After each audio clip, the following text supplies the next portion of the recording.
आप लोग? उम्मीद है बहुत अच्छे होंगे। और जैसा है कि आप लोग अपनी पढ़ाई भी अच्छे से कर रहे होंगे, आज से हम लोग आपके लिए एक नई सीरीज लेकर आ रहे हैं। इस सीरीज में आपको जो मतलब एग्जाम में सवाल सीधे डायरेक्ट पूछा जाता है, उसी बेस पर हम लोग आज आपसे बात करेंगे और आपको सीधे ऐसी चीज पढ़ाएंगे जहां से सवाल आपका सीधे एकदम पेपर में नहीं, सीधे पेपर में उतर जाता है। क्या फलाना फलाना चीज ये है, ये ऑप्शन दे दिए, आपको सीधे टिक मारना है।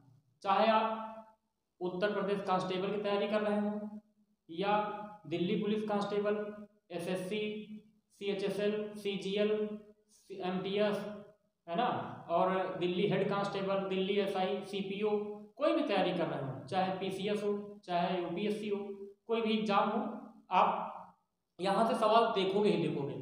आज का अपना टॉपिक है झीलों के बारे में हमको बताना है, तो हम लोग बिना कोई बात किए हम लोग अपना टॉपिक स्टार्ट करते हैं। आइए देखते हैं। सबसे पहले तो आप ये देख पा रहे हैं यहाँ पे सारी झीलों के बारे में बता दिया गया है। सबसे पहले हम कुछ आपको झीलें होती हैं जो, क्योंकि आपने पढ़ा होगा, पढ़ लेते हैं लैगून झील, है ना, क्या होती है ये नहीं पता होता है। मीठे पानी की झील ये नहीं पता होता है। तो इस प्रकार की जो झीलें हैं हम आज आपको एक एक करके सब बता रहे हैं, आप कॉपी में नोट करते रहिए। सबसे पहले हम आपको बता रहे हैं झीलों के प्रकार। झीलों के प्रकार में हम सबसे पहले बताएंगे आपको मीठे या ताजे पानी की झील। क्या होती है मीठे या ताजे पानी की झील? जहां पर पानी एकदम ताजा ताजा रहता है, मतलब जहां पानी फ्लो करता रहता है, आता जाता रहता है, तो वहां पे ताजा पानी बना रहेगा, खारा होने की संभावना नहीं होती है। उसी को ताजे पानी या मीठे पानी की झील कहते हैं। भारत की ऐसी सबसे बड़ी मीठे पानी की झील या ताजे पानी की झील कौन सी है? आप सभी को पता होगा, वूलर झील है। कहां पर है? जम्मू कश्मीर में। ठीक, आप ये सामने देख सकते हैं, ये रही वूलर झील आपकी। ठीक, दूसरा सवाल आपका, मीठे पानी या ताजे पानी की पूर्वोत्तर भारत की सबसे बड़ी झील कौन सी है? पूर्वोत्तर समझ रहे हैं ना, पूर्व प्लस उत्तर। देखिए मेरी हर एक बात आप लिखते जाइएगा, ठीक है। पूर्वोत्तर भारत की मीठे पानी की सबसे बड़ी झील का है, तो पूर्वोत्तर भारत आप समझते हैं सेवन सिस्टर्स वाले राज्यों की मैं बात कर रहा हूं। यहाँ पर मणिपुर राज्य में एक झील है जिसका नाम है लोकटक। लोकटक झील, ये आप देख रहे हैं, ये रही लोकटक झील, मणिपुर राज्य में है। ये जो है पूर्वोत्तर भारत की मीठे या ताजे पानी की सबसे बड़ी झील है। अगर आपसे भारत की पूछता है तो वूलर झील, पूर्वोत्तर भारत की तो आपका लोकटक झील। ठीक है, समझ गए बात? ओके। इसी झील पर भारत का एक तैरता हुआ जो है वो पाया जाता है पार्क, जिसका नाम है कैबुलाम जाओ। मैं लिख देता हूं, कैबुलाम जाओ। कैबुलाम जाओ पार्क है, ये भारत का राष्ट्रीय पार्क है, यानी नेशनल पार्क है, और ये तैरता हुआ पार्क है जो मणिपुर में लोकटक झील पर स्थित है। तो ये ताजे पानी की झील आपने समझ ली। आज आगे हम बात करते हैं खारे पानी की झील। खारे पानी की झील, तो खारे पानी की झील की अगर हम बात करते हैं तो ऐसा पानी जहां पर सैलिनिटी होती है, सलाइन होता है, यानी खारापन होता है। खारे पानी की झील कहां पर सबसे ज्यादा हो सकती है? आप सभी को पता होगा, जहां पर कभी टेथिस सागर रहा होगा। तो ऐसा कहाँ है? ऐसा जहां पर समुद्र का जल जो है, मतलब ऐसा लगता हो कि वहां पे लवण की मात्रा हो, उसी को तो खारा बोलेंगे हम, सीधी सी बात है। जैसे समुद्र का पानी खारा होता है क्योंकि वहां पे सोडियम आयन पाए जाते हैं, जाहिर सी बात है लवणता पाई जाती है, नमक बनाया जाता है। ठीक है, भारत में सबसे बड़ी खारे पानी की झील आप सभी को पता है सांभर झील है, जयपुर से 60-60 किलोमीटर की दूरी पर है। भारत का 60% नमक की आपूर्ति सिर्फ सांभर झील से होती है।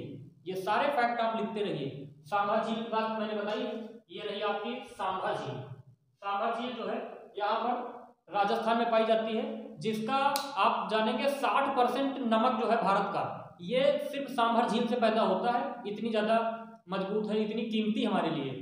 तो आप जानते हैं, अच्छा ये जो सांभर झीलें हैं, मतलब जो खारे पानी की झीलें हैं, इनका निर्माण कैसे हुआ है? खासकर राजस्थान की जो झीलें हैं, इनके बारे में थोड़ा सा मैं फैक्ट बता देता हूँ। राजस्थान की जितनी भी झीलें हैं, इनका निर्माण पवन द्वारा हुआ है। पवन मतलब विंड द्वारा। विंड द्वारा कैसे हुआ है? मान समुद्र था कभी यहाँ पे, अब ये आज खारे पानी की झीलें हैं, इसका उदाहरण है क्योंकि इनमें लवणता पाई जाती है।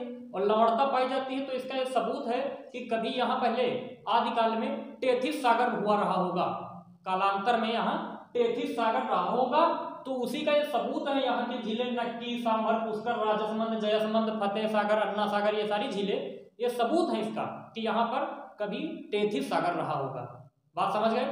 ठीक है, तो आपने खारे पानी की झील समझा, ठीक। हाँ, एक फैक्ट और राजस्थान की झील से, चलो मैं अभी बाद में बताता हूँ। तीसरी बात, लैगून झील। लैगून झील क्या होती है? लैगून झील वो झील का प्रकार होता है जहां पर समुद्र का जल भूमि के अंदर आ चुका होता है और कभी कभी अवसाद आने के चक्कर में उसका मुहाना बंद भी हो जाता है, उसे लैगून झील कहते हैं। भारत की सबसे बड़ी जो लैगून झील है वो कौन सी है? आप सभी को पता होगा, चिल्का झील, उड़ीसा में, आप जानते हैं उड़ीसा तट पर है चिल्का झील, ठीक। ये रही एक्चुअली लैगून ऐसी होती है, मान लीजिए ये कोई तट है आपका, तो लैगून झील जहां पे होगी वहां पे तट कुछ ऐसा हो जाएगा, ऐसा, और यहाँ पर समुद्र का पानी ये अंदर आ जाएगा, ये सी है समुद्र का पानी, जिससे क्या होता है, खारा जल समुद्र का भूमि के अंदर प्रवेश कर जाना, मुख्य भूमि में, ये होती है लैगून झीलें।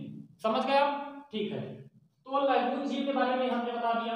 लैगून झीलों का ही दूसरा एक और नाम होता है, जिनका नाम होता है अनूप झीलें। क्या नाम होता है? अनूप झीलें। तो ये दोनों ब्रदर सिस्टर हैं, भाई बहन हैं, लैगून झीलें कहो या अनूप झीलें कहो, एक ही बात है, इसमें कोई अंतर नहीं। तीसरा आता है कयाल। क्या होता है कयाल?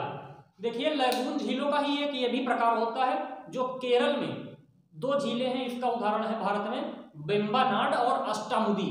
आप ये देख रहे हैं यहाँ पे वेम्बनाड और अष्टामुदी, ये दो झीलें केरल की हैं। ये किसका उदाहरण है? कयाल। इनको वहां की स्थानीय भाषा में कहा जाता है कयाल, इन दोनों को कयाल कहा जाता है।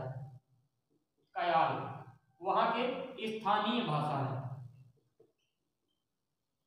स्थानीय भाषा में, ठीक है, स्थानीय भाषा में वहां कयाल कहा जाता है। जैसे अब हम लोग अपने यहाँ तालाब को क्या कहते हैं? ताल कहते हैं, कोई पोखर कहता है, कोई अंग्रेज है तो भाई साहब पॉन्ड कहते हैं। जस्ट सेम है यार, वहां पे उसको क्या बोला जाता है? कयाल। समझ गए? ठीक है, तो आपने कयाल भी समझ गया, तो ये भी एक हिसाब से इसी का उदाहरण है, लैगून झील, अनूप झील या कयाल। अगला बात आता है गोखुर झील, बहुत ही इंपॉर्टेंट है, आप इसको ध्यान करके लिखिए। गोखुर झील क्या होती है? जिसमें गाय का खुर, समझ रहे हैं, जिसमें गड्ढा हो जाए, यहां से निकल सकता है, एक आप ट्रिक बना सकते हैं, गोखुर, गो प्लस खुर, यानी गाय के पैर में जो हो जाता है, गाय के पैर में जो खुर हो जाता है छेद टाइप का, उस प्रकार का। ये कहाँ है? देखिए, गोखुर झील का सबसे बढ़िया उदाहरण आपका जो सी है, ये वूलर झील है। वूलर झील ही गोखुर झील का भी उदाहरण है। वूलर झील, वूलर झील कहाँ है? आपको पता है, जम्मू कश्मीर में है, ठीक। वूलर झील जो है, ये आप देखते हो झेलम नदी जानते हैं? झेलम नदी सिंधु नदी तंत्र का हिस्सा है भाई। सिंधु, झेलम, चिनाब, रावी, ब्यास, सतलज। क्या बोला? सिंधु, झेलम, चिनाब, रावी, ब्यास, सतलज। तो जिसमें झेलम नदी जो है सिंधु नदी तंत्र का हिस्सा है। जब झेलम नदी कहां से निकलती है आपको पता होगा, मैं यहां पे दिखाता हूं इसको थोड़ा सा रफ करके। देखिए, ये आप जम्मू कश्मीर है, मान लीजिए, मैं यहां पे दिखा नहीं सकता क्योंकि ये रफ करना पड़ेगा। ये जम्मू कश्मीर के पहले पड़ती है शेषनाग के समीप भेरीनाग झील, तो ये झील है शेषनाग, इसके समीप है भेरीनाग, भेरीनाग झील, ये सब आपको लिखा है ऊपर, शेषनाग, भेरीनाग। तो भेरीनाग, शेषनाग के समीप भेरीनाग से निकलती है और ये वूलर झील में प्रवेश करती है कश्मीर होते हुए। तो यहाँ पे आपका पड़ता है कश्मीर, यहाँ पे कश्मीर पड़ता है, कश्मीर से होते हुए वूलर झील। ये वूलर झील जो है, वूलर झील गोखुर झील का उदाहरण है। अब गोखुर झील क्या है, आप एक शब्द समझ लीजिए, प्लेट टेक्टोनिक थ्योरी आपने पढ़ी होगी, हैरी हेस साहब की, नहीं पढ़ी है, मैं पढ़ाऊंगा आपको आगे। प्लेट टेक्टोनिक में मतलब क्या है? प्लेटें टकराती हैं, प्लेटें अंदर 7 प्लेटें हैं बड़ी बड़ी, आप सभी को पता है ना। तो प्लेटें आपस में टकराती हैं या दूर जाती हैं, तो प्लेटों के मूवमेंट जो होता है, जिसको हिंदी में कहते हैं प्लेट विवर्तनकी, ठीक। मैं लिख देता हूं यहां पर, प्लेट विवर्तनकी, इंग्लिश में कहा जाता है प्लेट टेक्टोनिक, प्लेट टेक्टोनिक की वजह से जब क्या हुआ, प्लेटें जा रही थी तो बीच में धंस गई। अब जब धंस गई तो बीच में गड्ढा हो गया, ऐसे नदी बह रही है भाई, वेरीनाग से निकली, शेषनाग झील में गई, शेषनाग से कश्मीर होते हुए गई, बूलर झील के पास, जब बूलर जहां बनी है वो क्यों बन गई, पहले वहां नहीं थी, तो ये जा रही थी, अचानक से प्लेटों में टक्कर हो गया। अब जब टक्कर हो गया, अब जानते हो टक्कर होता है उत्पाद बनता है ये तो आपको पता ही है। तो टक्कर होने से वहां भूमि धंस गई, जो भूमि धंस गई तो यही झेलम नदी का पानी उस भूमि में चला गया, जो भूमि में चला गया, अब वहां पे खुर की तरह एक स्पेस हो गया, इस वजह से नाम उसका गोखुर झील धर दिया गया। गोखुर झील कुछ नहीं है, प्लेट विवर्तन की क्रिया का उदाहरण है, आप समझ गए, प्लेट विवर्तन की, ठीक। तो प्लेट विवर्तन की क्रिया का उदाहरण है गोखुर झील, इसका उदाहरण है आपका झेलम नदी, सॉरी बूलर झील, ये रही बूलर झील, आप इसका उदाहरण है समझ चुके हैं, ठीक। तो गोखुर झील समझ आए। एक और है क्रेटर झील, ये भी बहुत इंपॉर्टेंट है। क्रेटर झील क्या होता है, ये ज्वालामुखी क्रिया द्वारा उत्पन्न होती है। ज्वालामुखी जब होता है, आपको मैं इसको रफ करके दिखाता हूं, ये आप लिख लीजिएगा, सारी बातें मेरी लिखना है आपको आज। देखिए ज्वालामुखी आप ऐसे देखते हो, ये शेप होता है,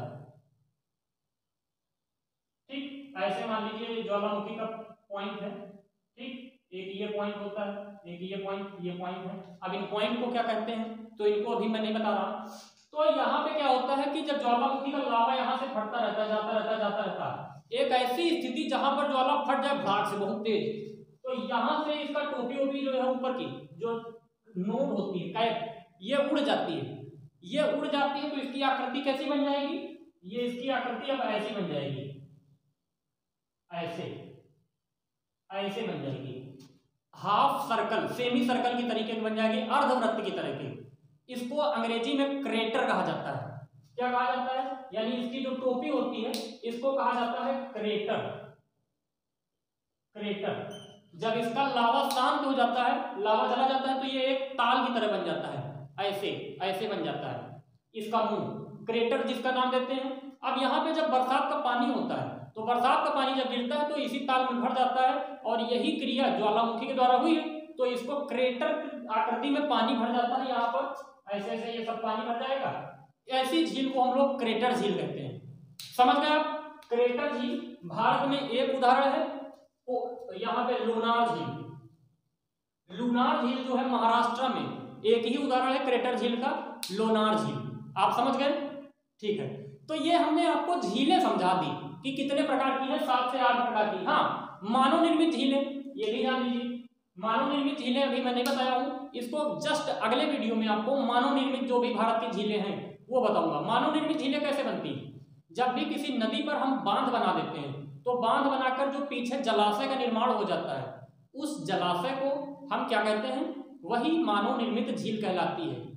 समझ गए आप, यानी मानव निर्मित झील क्या है, भाई कोई नदी बह रही है, हमने उस पर बांध बना दिया, जब बांध बनाएंगे तो क्या होगा, नदी के पीछे जल एकत्रित होगा, वही जो जल होता है जो वो जलाशय बन जाता है, वो जलाशय ही क्या कहलाता है, मानव निर्मित झील कहलाता है।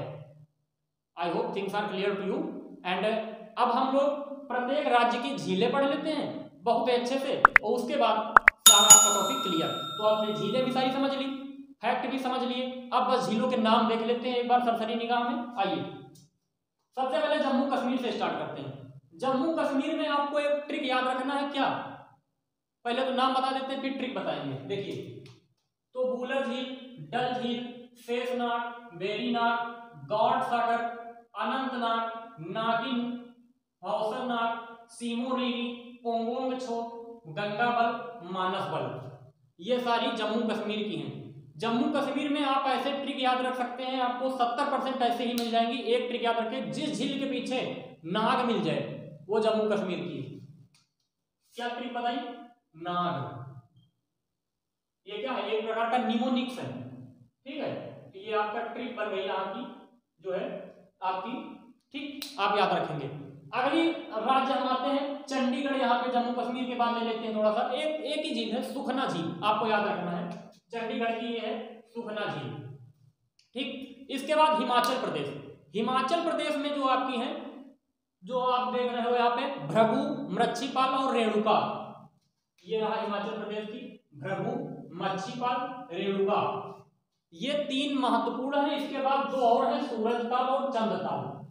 ठीक, तो हिमाचल प्रदेश में ये हो गई आपकी। इसके बाद उत्तराखंड, उत्तराखंड में आपको एक ही नाम याद रखना है, वो ताल, यहाँ पे ताल, ये क्या है आपकी ट्रिक हो गई। कोई भी ताल मिल जाए, सिर्फ 2 ताल छोड़ देना एक अपने घर वाला, एक बाहर वाला 2 ताल आपको छोड़ने हैं, सूरज ताल और चंद्र ताल। जब भी सूरज ताल और चंद्र ताल की बात करेगा तो वो आपकी कहाँ की, हिमाचल प्रदेश की। बाकी कोई भी ताल आ जाए सब उत्तराखंड में। उत्तराखंड में बहुत ताल, नैनीताल, खुरपताल, सात ताल, सारे ताल देख रहे हैं, नैनीताल, भीताल, डोडी ताल, सात ताल, नौकुचिया ताल, खुरपताल, राकस ताल, माला ताल, देवा ताल, सारे ताल आपके कहाँ हैं, सब उत्तराखंड में। अगला बात हम लोग करते हैं, सिक्किम की बात कर लेते हैं। सिक्किम में एक ही झील है, सोंगमा झील, ये आप देख पा रहे हैं। इसके बाद लोकटक आपने देख ही लिया है। इसके बाद उड़ीसा की जो चिल्का झील है आप ये भी देख चुके हैं, इसको बताने की जरूरत नहीं है, तो चिल्का भी आपने देख लिया। तेलंगाना और आंध्रा में बात कर लेते हैं। तेलंगाना में 2 झीलें हैं, कौन कौन सी हैं, नागार्जुन सागर, पहला सॉरी हुसैन सागर, दूसरी है उस्मान सागर या नागार्जुन सागर। ये रहा तेलंगाना की है हुसैन सागर या उस्मान सागर। ठीक, कहीं कहीं नागार्जुन सागर भी मिल सकता है आपको।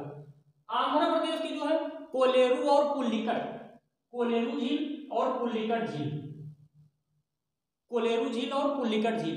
ठीक, पुल्लिकट जो है बहुत ही महत्वपूर्ण है। पुल्लिकट झील आंध्र प्रदेश और तमिलनाडु की बॉर्डर पर है, लेकिन आंध्र प्रदेश में इसका 80% हिस्सा आता है, इस वजह से इसको आंध्र प्रदेश की झील कहा जाता है। और इसी पर सतीश धवन अंतरिक्ष केंद्र आपका जो है स्थित है, जहां से आपके सैटेलाइट वगैरह लॉन्च किए जाते हैं, आप सभी को ये बातें पता है। पुल्लिकट झील महत्वपूर्ण है।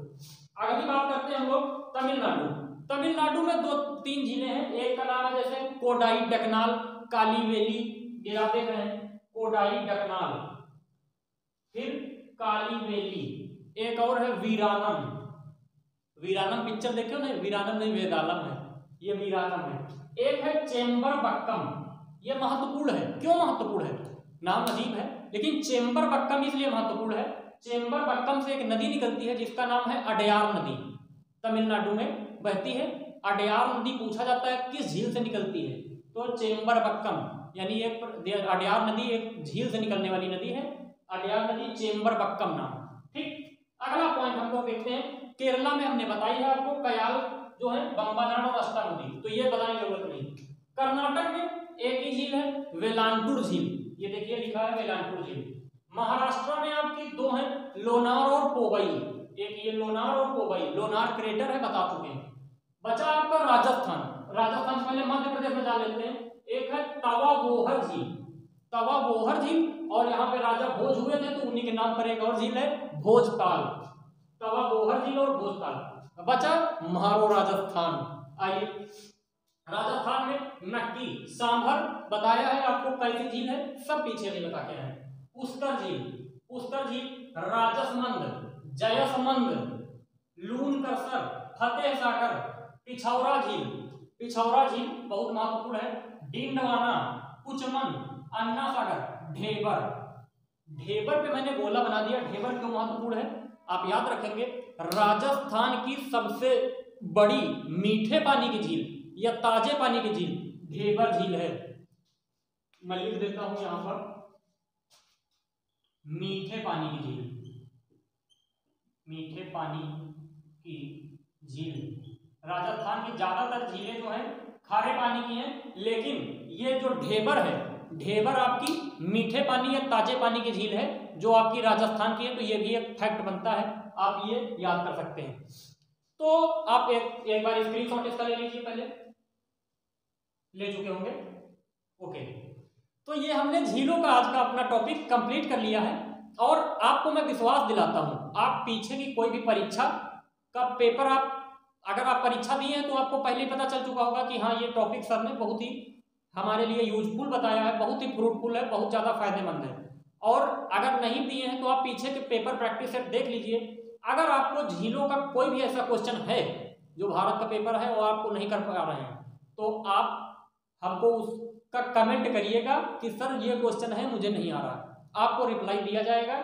कोशिश करेंगे, नहीं होगा तो अगर महत्वपूर्ण सवाल है तो हम जरूर अगले वीडियो में आकर आपसे चर्चा करेंगे।